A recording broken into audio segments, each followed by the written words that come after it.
Welcome to the best 5-minute wine podcast with Forrest Kelly. Yeah, let's begin part 2 of our interview with Sonia, owner of Santa Maria la Nave in Catania, Italy. Let's start things off with some Mount Etna trivia. Best 5-minute wine podcast. The volcano has been erupting for hundreds of thousands of years on and off, and the longest time that it had an eruption, 13 years. Yeah, I had to read that twice. The eruption lasted 13 years. It's one of the most active volcanoes in Europe, so there is a bit of a risk having a vineyard on the volcano. However, there is a spiritual side to Mount Etna. Mount Etna for us, it's like a female figure. It's like a mom, a montagna, the mountain. And for us, it's normal when we awake in the morning, give greetings to Mount Etna because it's always present in our life. So she is always active. Now, I don't know if you have a chance to see the beautiful smoke circle in the sky a couple of weeks ago, and she gave to us magical spectacular events.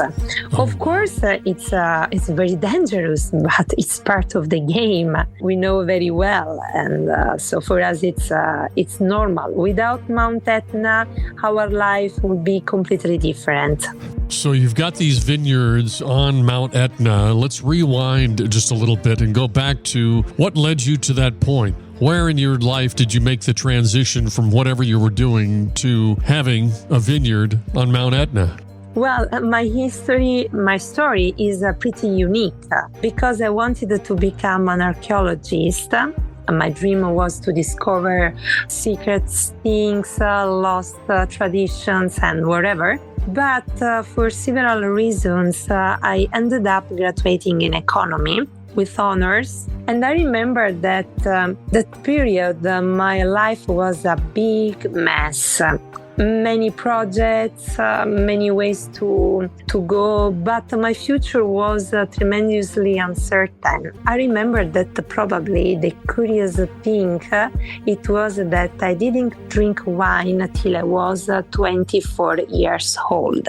I know it was a completely disaster if you think the direction of my life has taken, no? Everything started, I remember a long time ago during my first date, romantic date in Taormina.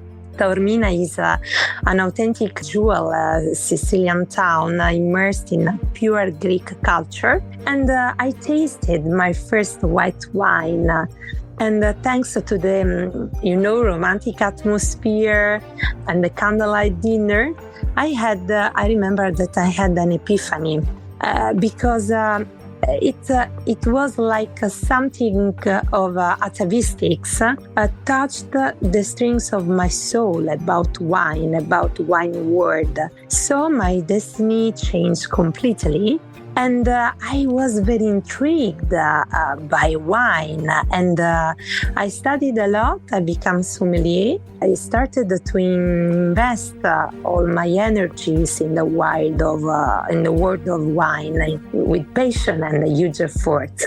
The romantic part, when you were talking about the wine and you were on a romantic, did that lead anywhere in your life?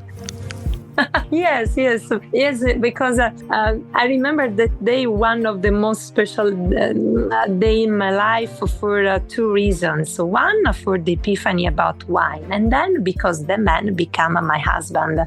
And so it has been so magic, very unique moment. In part 3 of our conversation with Sonia Sperato Moloney, we delve into the world where she says, I live and dedicate every day to my native vines and my wines, taking care of them and telling their beauty to the world. I learned from my vines, which, far from noise, follow ancestral laws of nature in the scorching heat of the Sicilian summer or immersed in the snow of the Etna winter. It is a joy and honor to do so, but an immense responsibility. That's next. The best 5-minute wine podcast. Don't forget my favorite part. Please like and follow. Oh.